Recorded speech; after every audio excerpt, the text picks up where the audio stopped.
ಹುಟ್ಟಿದರೆ ಕನ್ನಡ ನಾಡಲು ಹುಟ್ಟಬೇಕು. ನಮಸ್ಕಾರ, ಎಲ್ರಿಗೂ ಸ್ವಾಗತ. ಮತ್ತೊಂದು ದೆವ್ವದ ಕಥೆಯೊಂದಿಗೆ. ಎಲ್ಲರೂ ಚೆನ್ನಾಗಿದ್ದೀರಾ ಅಂತ ಅಂದ್ಕೊಂಡಿದ್ದೀನಿ. ಕಥೆನ ಪೂರ್ತಿಯಾಗಿ ಕೇಳಿ, ಆಮೇಲೆ ವಿಡಿಯೋಗೆ ಲೈಕು ಕಾಮೆಂಟು ಶೇರ್ ಮಾಡಿ, ಹಾಗೆ ಚಾನಲ್ಗೆ ಸಬ್ಸ್ಕ್ರೈಬ್ ಕೂಡ ಮಾಡ್ಕೊಳ್ಳಿ.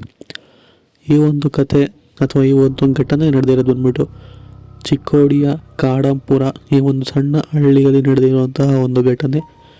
ಈ ಒಂದು ಘಟನೆನ ನಮಗೆ ತಿಳಿಸ್ಕೊಟ್ಟಿರೋರು ಬಂದ್ಬಿಟ್ಟು, ಅವ್ರ ಹೆಸರು ಬಂದ್ಬಿಟ್ಟು ಯತೀಶ್ ಅಂತ ಹೇಳಿ. ಸೊ ಇವರು ಕೂಡ ಮೂಲತಃ ಚಿಕ್ಕೋಡಿಯವರೇನೆ. ಸೊ ಇವರ ಒಂದು ಬೇಕಾಗಿರುವಂತಹ ಜೀವನದಲ್ಲಿ ನಡೆದಂತಹ ಒಂದು ಸತ್ಯ ಘಟನೆನ ತಿಳಿಸ್ಕೊಟ್ಟಿರುವಂಥದ್ದು. ಸೊ ಅವರು ನಮಗೆ ಕಥೆನ ಯಾವ ಥರ ಕೊಟ್ಟಿದ್ದಾರೋ ನಾನು ಕೂಡ ನಿಮಗೆ ಕಥೆಯನ್ನು ಅದೇ ರೀತಿ ತಿಳಿಸ್ತಾ ಹೋಗ್ತೀನಿ. ಎಲ್ಲೂ ಕೂಡ ಸ್ಕಿಪ್ ಮಾಡಬೇಡಿ, ಕೊನೆವರೆಗೂ ಕೇಳಿ. ಸೊ ಇವ್ರು ಹೇಳಿರೋ ಪ್ರಕಾರ ಘಟನೆ ನಡೆದಿರೋದು ಬಂದ್ಬಿಟ್ಟು ಕಾಡಂಪುರ. ಸೊ ಈ ಒಂದು ಚಿಕ್ಕ ಹಳ್ಳಿ ಅಂತಲೇ ಹೇಳ್ಬೋದು, ಚಿಕ್ಕೋಡಿ ಹತ್ರ. ಸೊ ಆ ಒಂದು ಹಳ್ಳಿಯಲ್ಲಿ ಆಗಿರುವಂತಹ ಘಟನೆ ಅಂದರೆ ಈ ಒಂದು ಯತೀಶ್ ಅವರ ತಂದೆ ಇದ್ದಾರಲ್ಲ, ಸೊ ಅವ್ರ ಹೆಸರು ಬಂದ್ಬಿಟ್ಟು ಶ್ರೀನಿವಾಸ್ ಅಂತ ಹೇಳಿ. ಸೊ ಅವ್ರಿಗೆ ಬೇಕಾದಂತಹ ಒಬ್ಬರು ವ್ಯಕ್ತಿ ಆ ಒಂದು ಕಾಡಂಪುರ ಊರಲ್ಲಿ ವಾಸವಾಗಿರ್ತಾರೆ. ಸೊ ಶ್ರೀನಿವಾಸ್ ಅವ್ರಿಗೆ ಬೇಕಾಗಿರುವಂತಹ ವ್ಯಕ್ತಿಯವರು. ಸೊ ಅವ್ರ ಹೆಸರು ಬಂದ್ಬಿಟ್ಟು ನರಸಿಂಹ ಅಂತ ಹೇಳಿ. ಸೊ ಅವರು ಕಾಡಂಪುರದಲ್ಲಿ ವಾಸವಾಗಿರ್ತಾರೆ. ಸೊ ಶ್ರೀನಿವಾಸ್ ಮತ್ತು ನರಸಿಂಹ ಇಬ್ಬರು ಕೂಡ ಒಂಥರ ಸ್ನೇಹಿತರು ಅಂತಲೇ ಹೇಳ್ಬೋದು. ಒಂದು ಒಳ್ಳೆ ಬಾಂಡಿಂಗ್ ಇರುತ್ತೆ ಇಬ್ಬರು ನಡುವೆ. ಸೊ ಕೂಡ ಅದೇ ಕಾರಣಕ್ಕಾಗಿ ಶ್ರೀನಿವಾಸ್ ಅವ್ರ ಮಗನ ನರಸಿಂಹ ಅವ್ರನ್ನ ಕರ್ಕೊಂಬರೋದಕ್ಕೆ ಅಂತ ಹೇಳಿ ಇವ್ರನ್ನ ಈ ಒಂದು ಯತೀಶನ ಅವ್ರನ್ನ ಗಾಡಿ ಮಾಡಿ ಕಳಿಸ್ಕೊಡ್ತಾರೆ ಚಿಕ್ಕೋಡಿಯಿಂದ ಹೇಳಿ, ಅವ್ರ ಫ್ರೆಂಡ್ನ ಕರ್ಕೊಂಬರೋಕ್ಕೆ ಅಂತ ಹೇಳಿ. ಬಿಕಾಸ್ ಎಲ್ಲ ಹೋಗಬೇಕಾಗಿರುತ್ತೆ ಇಬ್ಬರೂ ಕೂಡ, ಅಂದರೆ ಶ್ರೀನಿವಾಸ್ ಮತ್ತು ನರಸಿಂಹ ಅವರಿಬ್ಬರು ಕೂಡ ಎಲ್ಲ ಹೋಗಬೇಕಾಗಿದ್ದ ಕಾರಣ. ಸೊ ಇವ್ರ ಕೈಯಲ್ಲಿ ಗಾಡಿನ ಕೊಟ್ಬಿಟ್ಟು ಹೋಗಿ ಅವ್ರನ್ನ ಕರ್ಕೊಂಬ ಅಂತ ಹೇಳಿ ಕರ್ಕೊಂಬರೋದಕ್ಕೆ ಹೋಗ್ತಾರೆ. ಸೊ ಅದಾದಮೇಲೆ ಅವ್ರನ್ನೂ ಕೂಡ ಗಾಡಿಯೆಲ್ಲ ತುಸ್ಕೊಂಡು ವಾಪಸ್ ಕರ್ಕೊಂಬರ್ಬೇಕಾದ್ರೆ ಸುಮ್ಮನೆ ಈಗೊಂದು ಯತೀಶನ್ನು ಅವರು ಕ್ಯೂರಿಯಾಸಿಟಿಗೋಸ್ಕರ, ನಿಮ್ಮ ಜೀವನದಲ್ಲಿ ಈ ಥರ ರೋಡಲ್ಲಿ ಹೋಗ್ಬೇಕಾದ್ರೆ ಯಾವುದಾದ್ರೂ ಘಟನೆಗಳು ನಡೆದಿದೆಯಾ, ದೆವ್ವದ ಇನ್ಸಿಡೆಂಟ್ಗಳು ನಡೆದಿದೆಯಾ ಅಂತ ಹೇಳಿ ಕೇಳ್ತಾರೆ. ಆವಾಗ ಅವರು ಇದಕ್ಕಿದಂಗೆ ಯಾಕಪ್ಪ ಈ ಥರ ಎಲ್ಲ ಕೇಳ್ತಾ ಇದೆಯಾ ಅಂತೆಲ್ಲ ಕೇಳ್ತಾರೆ. ಇಲ್ಲ, ಸುಮ್ಮನೆ ಕ್ಯೂರಿಯಾಸಿಟಿ ಕೇಳ್ತಾ ಇದ್ದೀನಿ ಹೇಳಿ ಅಂತ ಪುನಃ ಈ ಒಂದು ಯತೀಶನ್ನವರು ಕೇಳಿರೋ ಅಂಥದ್ದು. ಸೊ ಆವಾಗ ಅವರು ಬಾಯಿ ಬಿಡೋ ಅಂಥದ್ದೇನೆ, ನಾನು ಒಂದು ಏಜ್ ಒಂದು 30-35 ವರ್ಷ ಇರ್ಬೋದು ಆವಾಗ, ಮದುವೆ ಆದ ವಸ್ತ್ರದಲ್ಲಿ ಅಂತ ಹೇಳಿರೋದು. ಅಂದರೆ ಆ ನರಸಿಂಹ ಅವ್ರಿಗೆ ಮದುವೆ ಆದ ವಸ್ತ್ರದಲ್ಲಿ ಆಗಿರುವಂತಹ ಒಂದು ಘಟನೆನ ಈ ಒಂದು ಯತೀಶ್ ಅವ್ರಿಗೆ ತಿಳಿಸ್ಕೊಡ್ತಾರೆ. ಸೊ ಆವಾಗ ಈ ಒಂದು ಕಾಡಂಪುರ ಊರಿನಿತ್ತಲ್ಲ, ಇದು ಇಷ್ಟು ಮನೆಗಳಿನ್ನೂ ಆಗಿರಲಿಲ್ಲ. ಸೊ ಅಲ್ಲಲ್ಲಿ ಒಂದೊಂದು ಮನೆಗಳಷ್ಟೇ ಕಾಣಿಸ್ತಿತ್ತು. ಆ ಸನ್ನಿವೇಶದಲ್ಲಿ ಆಚೆ ಕಡೆ ಒಂದು ಬೀದಿ ದೀಪ ಕೂಡ ಇರಲಿಲ್ಲ. ಸೊ ಆಚೆ ಹೋಗಬೇಕು ಅಂತ ಅಂದರೆ ತುಂಬಾ ಭಯ ಆಗ್ತಿತ್ತು. ಸೊ ಆವಾಗಿನ್ನೂ ಮದುವೆ ಆದಂತಹ ವ್ಯಕ್ತಿಯಾಗಿದ್ದೆ. ಸೊ ಒಂದಿನ ಹೀಗೆ ಗಾಡೀಲಿ ಒಮ್ಮೆ ಆಚೆ ಹೋಗಿದ್ದೆ. ಸೊ ಆ ಕಡೆಯಿಂದ ಪುನಃ ವಾಪಸ್ ಮನೆಗೆ ಬರಬೇಕಾದ್ರೆ ಮನೆಯವರು ಎಷ್ಟು ಹೇಳಿದ್ರು, ಬೇಡ ಈ ಸಮಯದಲ್ಲಿ ಬರಬೇಡ, ಇವಾಗಿನ್ನೂ ಹೊಸದಾಗಿ ಮದುವೆ ಆಗಿದೆಯಾ, ಅರ್ಶನದ ಮೈ ಸರಿ ಇರಲ್ಲ ಅಂತೆಲ್ಲ ತುಂಬಾ ಹೇಳ್ತಿದ್ರು. ಬಟ್ ನನಗೆ ಯಾರಿಗೆ ಇವ್ರ ಥರ ಹೇಳ್ತಾ ಇದ್ದಾರಲ್ಲ, ಹೇಗಿದ್ರು ಊರ ಹತ್ರನೇ ಇದೆಯಲ್ಲ, ಹೋಗ್ಬಿಡ್ಬೋದಲ್ಲ ಅಂತ ಹೇಳಿ ಇವರು ಕೂಡ ಸಮಯ ಒಂದು 8-9 ಗಂಟೆ ಆಗಿರ್ಬೋದು ರಾತ್ರಿ ಸಮಯ.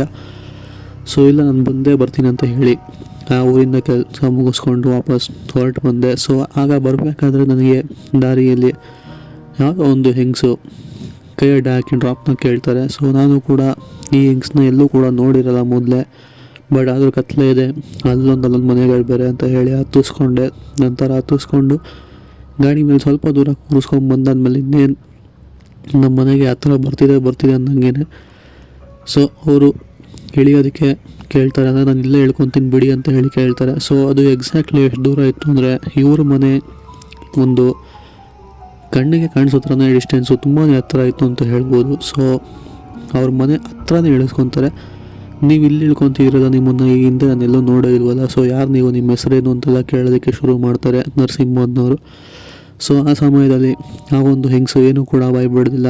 ಅದು ಅಲ್ಲದೆ ಅವ್ರ ಮುಖನೂ ಕೂಟು ಕೂಡ ಮಾತಾಡ್ತಿರೋದಿಲ್ಲ. ಸೊ ಇಲ್ಲ, ನಾನು ಇಲ್ಲೇ ಇರೋದು ಅಂತ ಹೇಳಿ ಅಲ್ಲಿಂದ ನಡ್ಕೊಂಡು ಹೋಗೋದಕ್ಕೆ ಶುರು ಮಾಡ್ತಾರೆ. ಸೊ ಎಲ್ಲೋ ಇರ್ಬೋದೇನೋ ಬಿಡು ಅಂತ ಹೇಳಿ ಮನೆ ಹೇಗಿದ್ರು ಕಣ್ಣಿಗೆ ಕಾಣ್ತಿದ್ದಲ್ಲ, ಹಾಗೆ ಸ್ಟ್ರೈಟಾಗಿ ಹೋಗಿ ಮನೆ ಹತ್ರ ಗಾಡಿನ ಹಾಕ್ಬಿಟ್ಟು ಮನೆ ಒಳಗಡೆ ಹೋಗ್ತಾರೆ. ಇದಾದಮೇಲೆ ಎಲ್ಲನೂ ಕೂಡ ಈ ಟೈಮಲ್ಲಿ ಯಾಕೆ ಬಂದೆ ಹಂಗೆ ಹಿಂಗೆ ಅಂತೆಲ್ಲ ತುಂಬ ಮಾತುಗಳಾಗುತ್ತೆ. ಸರಿ ಬಿಡು, ಬಂದಿದ್ದಾಯ್ತಲ್ಲ ಅಂತ ಹೇಳಿ ಎಲ್ಲ ಊಟ ಗೀಟ ಎಲ್ಲ ಮುಗಿಸ್ಕೊಂಡು ಮಲ್ಕೊತಾರೆ. ಮಲ್ಕೊಂಡಾದ್ಮೇಲೆ ಇವ್ರ ರೂಮ್ನ ಕಿಟಕಿ ಹತ್ರ ಅದೇ ಒಂದು ಹೆಂಗಸು ಡ್ರಾಫ್ಟ್ ಹೇಳಿದ್ರಲ್ಲ, ಸೊ ಅವ್ರು ಬಂದು ಜೋರಾಗಿ ಕಿಟಕಿನ ಬಡ್ದ ರೀತಿಯಲ್ಲಿ ಅವರಿಗೆ ಕಾಣಿಸುತ್ತೆ. ಸೊ ಅದಾದಮೇಲೆ ಮನೆಯವ್ರನ್ನೆಲ್ಲರೂ ಕೂಡ ಎಬ್ಬರಿಸ್ತಾರೆ. ಅವರು ಕೂಡ ನೋಡ್ತಾರೆ. ಸೊ ಇಲ್ಲಿ ಯಾರೋ ಕಿಟಕಿ ಬರೀದಿದ್ದಾರೆ ನೋಡಿ ಅಂತ ಹೇಳಿ ನೋಡಿಸ್ತಾರೆ.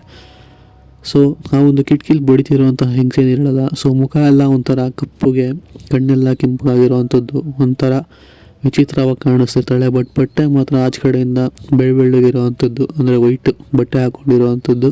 ಸೊ ಇವರು ಪಕ್ಕ ಮನುಷ್ಯರು ಅಂತೂ ಅಲ್ಲ, ಇದು ಸರಿ ಇಲ್ಲ ಅಂತ ಹೇಳಿ ಈಗ ಒಂದು ನರಸಿಂಹ ಅವರ ಅಮ್ಮ ಏನಿದಾರಲ್ಲ, ಸೊ ಅವ್ರಿಗೆ ಗೊತ್ತಿರುತ್ತೆ ಇದ್ರ ಬಗ್ಗೆ ಎಲ್ಲ, ಅರ್ಶನದ ಮೈ ಸರಿ ಇರಲ್ಲ ಅಂತೆಲ್ಲ ಹೇಳಿ ತುಂಬಾ ಒಂದು ಕೆಟ್ಟದಾಗಿ ಬಯಲಿಕ್ಕೆ ಶುರು ಮಾಡ್ತಾರೆ.